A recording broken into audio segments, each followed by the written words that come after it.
Chevrolet Trailblazer, installed Optimus brand Android head unit with 360 camera, 4+64, 2K screen resolution. Ito yung ating front camera. Ito yung side camera.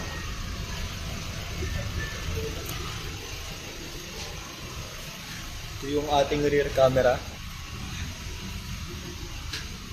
And another side camera.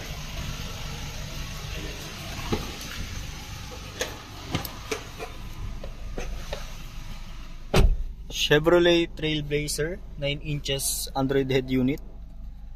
Apple CarPlay and Android Auto wireless po, through Bluetooth. Wala siyang steering wheel control. Yung ating Android head unit with 360 camera siya. Recording yung 360 camera natin, all sides. Ayan.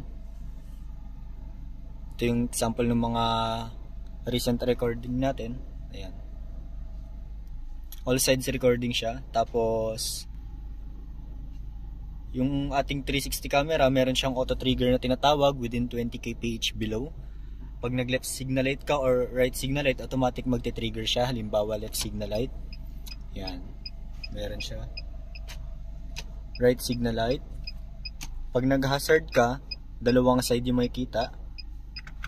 Priority niya yung reverse kahit saang trigger. Yan. Accurate din yung mga line na yan.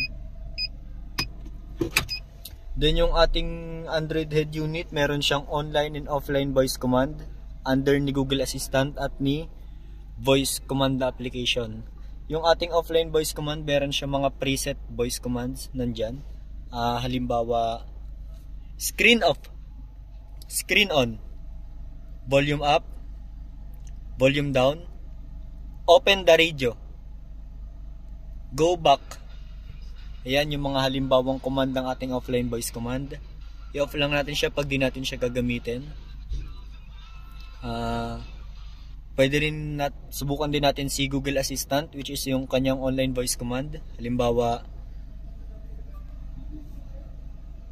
I want to go SM Grand Central. Kay Google Assistant naman, pwede tayo magbigay ng specific voice command sa kanya under ni Google application. Yan, siya na yung kukuha ng route through Google Maps since under siya ni Google Assistant. Yan. Pwede rin siya gamitin sa YouTube, Netflix, or sa iba pa basta under siya ni Google application. Halimbawa sa YouTube, play James Blunt on YouTube. Siya na yung kukuha ng playlist ni James Blunt sa YouTube. Ayan. James Blunt.